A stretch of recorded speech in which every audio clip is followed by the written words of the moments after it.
Hello.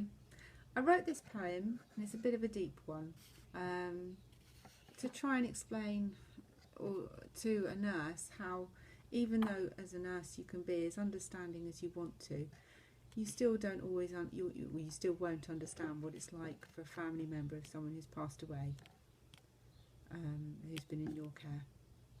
Okay, I hope it makes sense. Oh nurse, do you not realise that my world just fell apart? It happened just 2 hours ago. He had a poorly heart.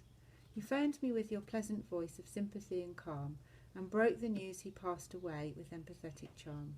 It was towards the end of night. I was in bed asleep. I knew that he was poorly, but till morning thought he'd keep. I saw him only yesterday in the modern hospital bed. Don't worry, darling, I'll be fine, last words to me, he said. So I've come along with a family friend to finally say goodbye. You've made him look so peaceful, and I struggle not to cry. You tell me he was comfortable and dialed whilst in his sleep. His eyes are closed, his skin is grey, I still try not to weep. His face, it has a yellow hue, and his skin is cold. I suppose it's not a tragedy, considering he was old. But to me it is a major loss, and now I have to grieve. You offer me a cup of tea and hope it will relieve. But when I glance into your eyes, I know that isn't true.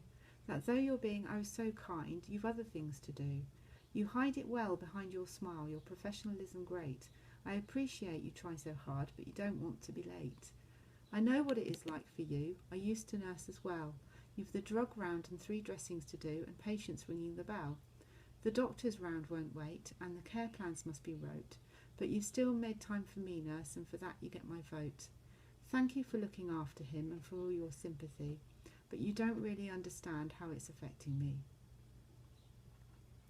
So now 6 months have swiftly passed, the house it seems so still, and while the rest of the world moves on, I still miss you, dear Bill. And I named that poem Bill and Joan.